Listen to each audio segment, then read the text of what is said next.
រដ្ឋហាត់ប្រានត្រកត្រកព្រឹកនេះចៃដន្យក៏បានឃើញស្វាជាច្រើនទុំជ្រុះឃើញបែបនេះធ្វើឲ្យនឹកដល់កាលនៅក្មេងៗពីក្មេងឲ្យតែមានព្រៀងមានខ្យល់រៀងខ្លាំងហ្នឹងគឺទៅរងចាំដើមស្វាយមុនហើយក៏មិនមែនម្នាក់ឯងដែរគឺគ្នាច្រើនពេលស្វាយជ្រុះមកគឺថាទៅដើមគ្នាបញ្ញាយសប្បាយផងឆ្លោះគ្នាផងក៏មានតែសម័យកាលឥឡូវបានផ្លាស់ប្ដូរអស់ហើយស្វាយជ្រុះពេញផ្លូវពេញដីក៏គ្មានអ្នករវល់ផង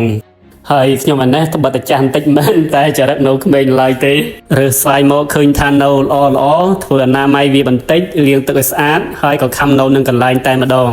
រសជាតិគឺថាផ្អែមឆ្ងាញ់បែបធម្មជាតិពិតតែម្ដងហើយក៏សូមសរសើរទិដ្ឋភាពម្ដុំនេះដែរគឺថាស្រស់ស្អាតក៏ភ្នែកមើលចុះដើមរាជព្រឹកបញ្ចេញផ្កាពណ៌លឿងយ៉ាងស្រស់ស្អាតពីពេញដើមហើយរុះរយពីពេញដីពិតជាស្រស់ស្អាតក៏ភ្នែក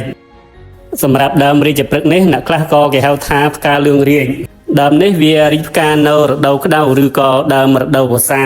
ជាក់ស្ដែងវាកំពុងតែរីកស្គុះស្គាយយ៉ាងស្រស់ស្អាតតែបើនិយាយពីធាតុកាវិញរងថ្ងៃនេះគឺក្តៅហែងតែម្ដងហើយផ្ការាជព្រឹកនេះគឺជាផ្កាតំណាងប្រទេសថៃប្រជាជនថៃខ្លះហៅផ្កានេះថាផ្ការាជវង្សទៀតផងវាជាប្រភេទដើមឈើមានអាយុវែងហើយងាយស្រួលក្នុងការដាំដុះហើយនៅខ្មែរយើងក៏ឃើញមានដាំច្រើនលម្អតាមដងផ្លូវពិសេសគឺនៅរាជធានីភ្នំពេញនេះតែម្ដងផលប្រយោជន៍ដែលខ្ញុំទទួលបានពីការធ្វើវីដេអូនេះគឺខ្ញុំបានដឹងឈ្មោះពីផ្ការាជព្រឹកនេះព្រោះអីកន្លងមកជិះតាមដងផ្លូវឃើញតែតែសួរមិត្តភ័ក្តិអីតែគ្មាននរណាស្គាល់ទេតលតែធ្វើវីដេអូនេះឡើងហើយស្រាវជ្រាវពីផ្កានេះទើបបានស្គាល់សូមអរគុណសម្រាប់ការទស្សនាសូមជួយ like និង follow page មួយផងបាទជាការលើកទឹកចិត្តក្នុងការផលិតបានសូមអរគុណ